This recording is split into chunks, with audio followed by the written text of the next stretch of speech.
Welcome to the Philly Prime Podcast and Mobtalk Sitdown. It's been a minute since we've been on, but a lot of news in the past week here in Philadelphia.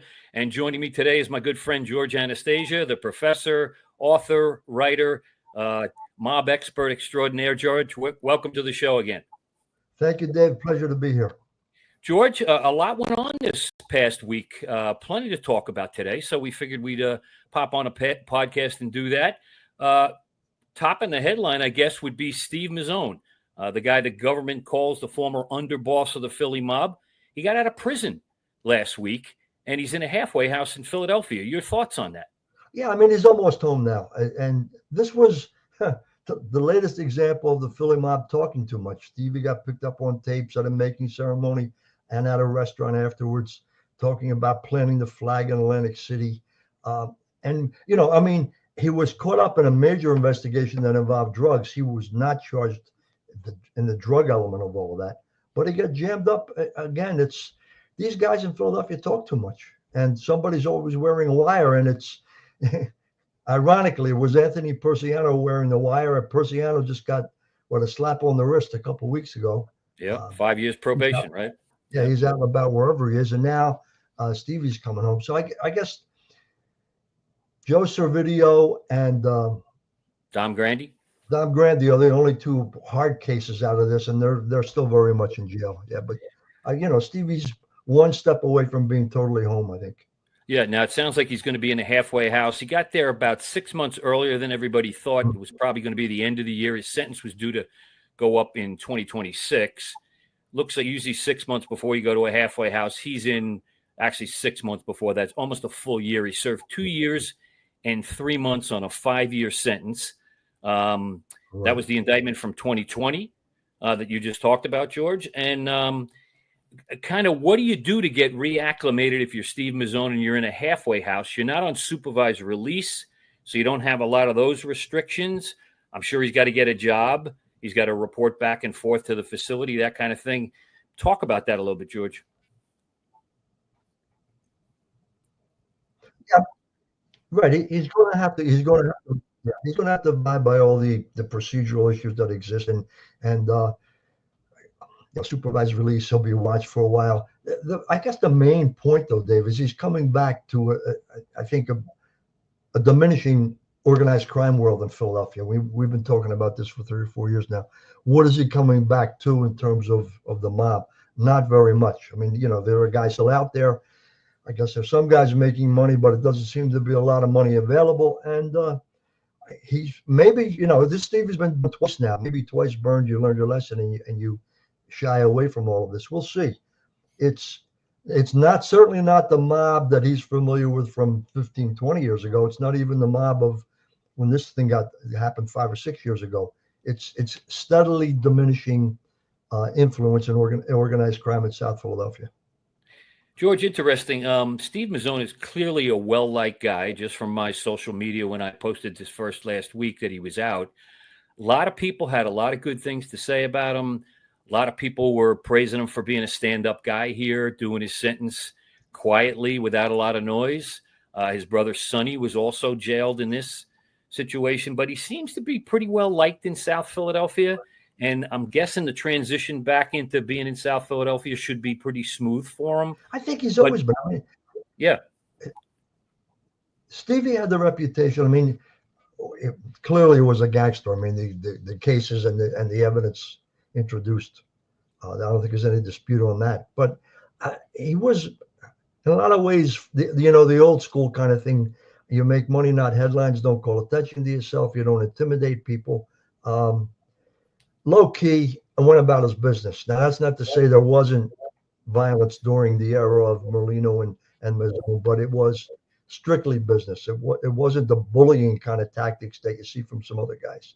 And I think he was well respected on the streets, one for that reason, and the other is he's genuinely a nice guy. Yeah. I mean, these guys could be nice guys and still be gangsters. We've seen that. Oh, yeah, respectful. Yeah, on the street. No doubt. It's almost we're talking here. This is March 21st. When we're taping this, it's just the 45th anniversary of Angelo Bruno getting killed. Bruno had that reputation. I mean, Bruno, if you start to look into Bruno's background, Bruno was a mob boss. Bruno could use violence when it was needed, but Bruno understood the limits of all of this. And a lot of times you get more by trying to go along rather than forcing your way into a thing. And I think Mazzone was so out of that same kind of mold. Comes back in with a new dynamic here, though, George. His usual partner that he used to run around the city with, Joey Merlino, now has a podcast that's been up almost 2 years now. He's doing well with the podcast. He's got a restaurant that's about to open. There's his old friend coming home from prison in 1994. I took that shot, by the way. And my partner, Brad, now took that picture. So interesting time that he's coming back into here, and see kind of where does he set up in terms of Merlino doing the podcast. Where does he fit there? You know, we've been hearing different reports about that podcast. Some guys say it's Joey being Joey. What are you going to do? Other guys are not happy with it. But again, this is Joey's world now, and this is the way he's going to operate. These particular guys, I don't know that they fit into any of that. I don't think Stevie's the kind of guy that would want to do a podcast. Certainly no. Some other guys like George Borghese, he wouldn't want to do a podcast. But Joey's adapted fairly well to that, and he's out and about. And I think he likes that whole celebrity business. And that can come back to bite you, though. I mean, John Gotti was the celebrity gangster in New York for several years and ended up getting jammed up because of it. It's a question of are you perceived as flaunting who you are, and is law enforcement going to take a more active role in bringing you down because of that? I think Merlino's benefiting from the fact that organized crime, traditional organized crime, the American Mafia, Cosa Nostra, is not a priority on anybody's list anymore. And so while some agents might get pissed off about what Joey's doing, it's not going to be enough to stir the pot, I don't think. That's, there are old-time guys who are saying, I can't believe this. Why is he doing this? What's he gaining from this? And there are younger guys who are saying, look, that's just Joey being Joey. He's no different than when he was on the street, except now he's got a camera in front of him. Yeah. I mean, from your experience, Joey was never afraid of the camera. You and Brad got some great clips from Joey because he wasn't afraid of the camera. Yeah, and he still isn't, obviously. In fact, he's kind of warmed up to it pretty good, if you ask me. He's definitely improved since the beginning, and he's getting some interesting guests on there, interesting topics, things like that. And he is the talk of the town. I don't think there's any disputing that with that podcast. Yeah. No, I think there's a niche market for all of this, and he's tapped into, I think part of it was he was pissed off that the only guys doing this were cooperators, who described as rats, cooperators, and he saw them creating a cash stream, and I think I don't know how much money he's making doing this, but I think it's got to be part of the motivation.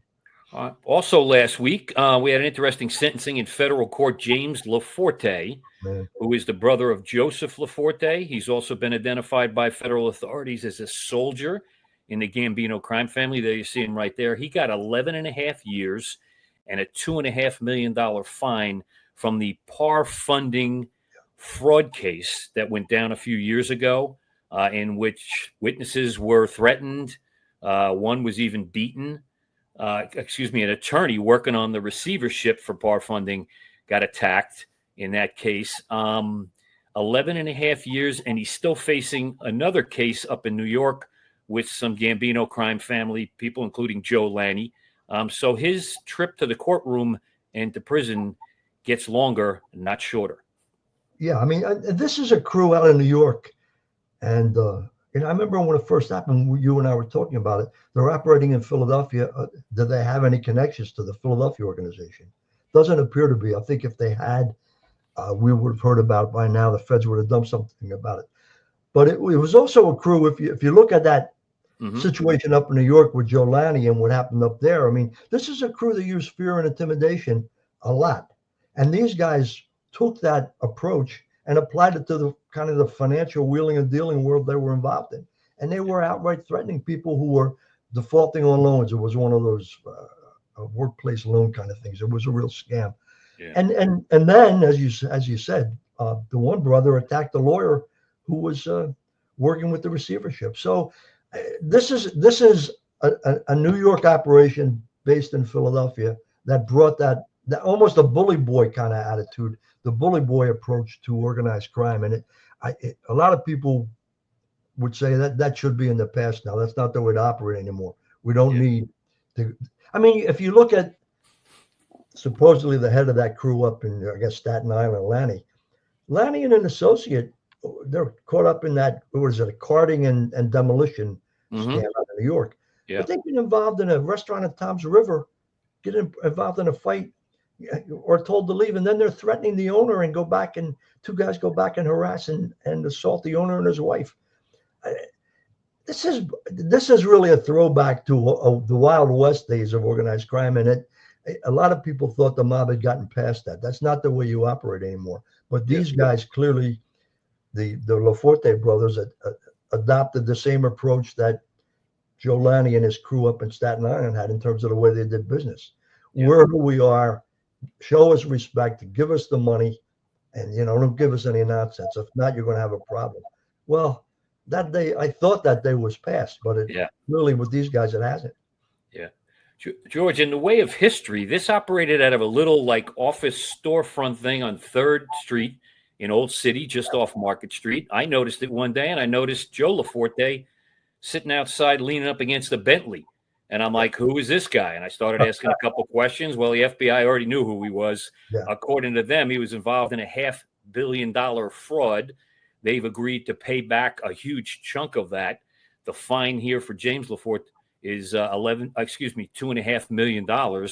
Joe's going to be sentenced on the 26th of March. He's looking at 13 plus years, and I'm sure his restitution is going to be higher than that. There were cars, boats, jets, mansions in 4 states, Poconos up on the main line, Florida. Yeah, I mean, this had all the trappings of the old Nicky Scarfo Jr.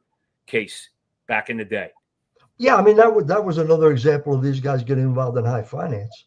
What you had in this case that didn't exist as much in that First Place case was the threats and use of violence. I mean, that these guys were a throwback in that way, and I think it came around and bit them because of that. I mean,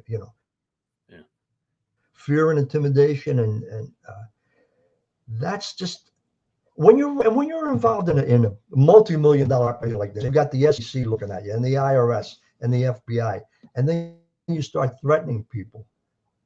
You're not going to succeed, and I think that's what happened here. Yeah, and it's reflective of our times. The one situation was all caught on video. They're standing outside the lawyer's office where he was, stalking him, repeatedly visiting there, and then setting the whole thing up. I mean, you do that these days, you get caught on tape. And in this case, they did.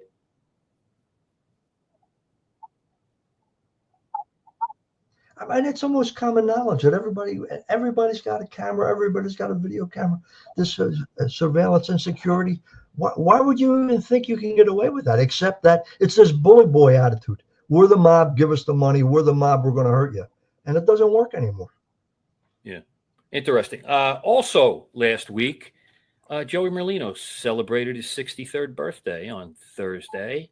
Yeah. Same day, the FBI raids a couple of locations down in South Philadelphia. One of them, at least from the outside, appeared to be a doctor's office.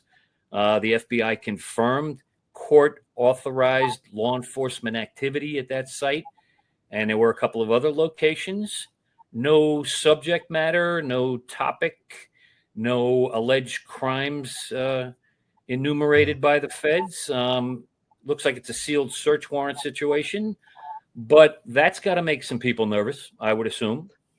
Oh, absolutely. And whenever you're talking about a doctor's office and this kind of thing, you start to look for the pill mill. Is this somebody writing scripts, and is it those drugs getting out on the streets? The other area that I think bears watching, I don't know where this will go. And again, we don't know where this is going. Right. But the other thing that's become a big moneymaker is pain management and insurance fraud. I mean, there was a case over in Jersey, and some of that overlaps into Philadelphia.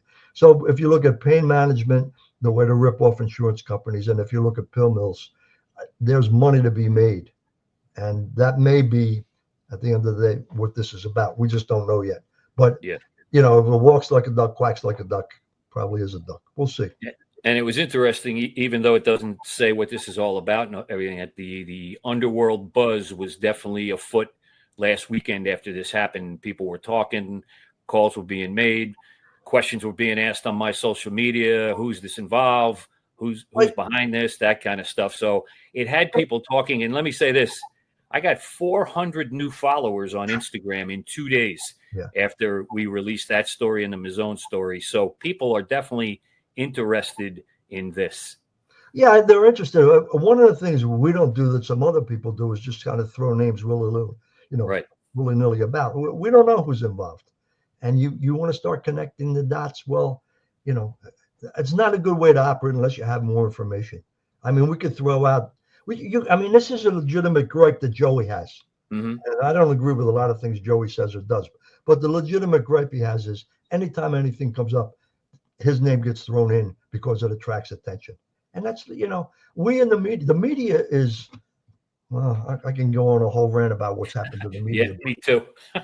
It's used to be there were filters, used to be there was responsibility, used to be you couldn't just throw anything out there. And now everything seems to be, social media has, in a lot of ways, created a more democratic operation in terms of everybody gets a voice. But it's also taken away responsibility and filter, and you can just about say and do anything you want, and it's not good. Yeah, and I would agree with you, George. And Joey does make a good gripe about this. Some others also do the same thing. I mean, you just can't throw things out there that you have no documentation of. We didn't do that on this. We announced that there were raids. We gave a location.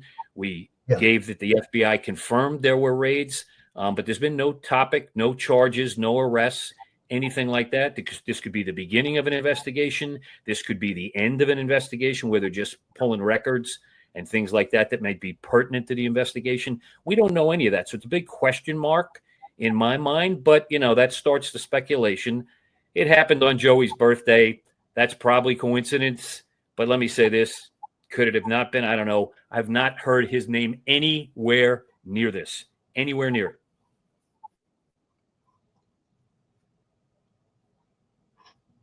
Yeah, you can read more into it than is there, and the risk from the media is when you do that. We know the raid happened. The doctor's office was involved.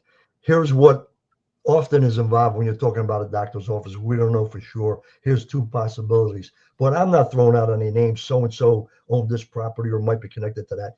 It's irresponsible to do that. You're trying to connect dots way ahead of the game. Okay, George, an interesting headline out of New Jersey late last week. John Alite, a fellow that you know very well, Gambino Soldier. You did a book with him, Gotti Rules. There's the front page headline in the New York Post last week. John Gotti was appointed a committeeman in Englishtown, New Jersey, where he doesn't hide the fact that he lives. Yeah. And this got headlines everywhere, including that one, and then a couple of follow-up ones. I'm sure you've talked to John since this happened, and I'm just curious, what do you make of all this? Well, I mean, John for must be 10, 15 years now since the book came out, he's been trying to turn his life around. And this is part of that. I mean, he's got actively involved in counseling people, in being a speaker in terms of talking to young kids.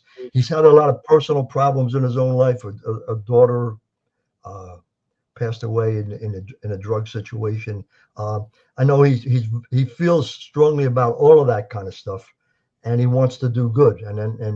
Or he says he wants to do good. Now, some people won't accept that, but this kind of came out of the blue, and I think he's been living up there in Englishtown, got to know some of the people in politics, and there was an opening on council, and I think it was the mayor. He's friends with the mayor, and he got appointed.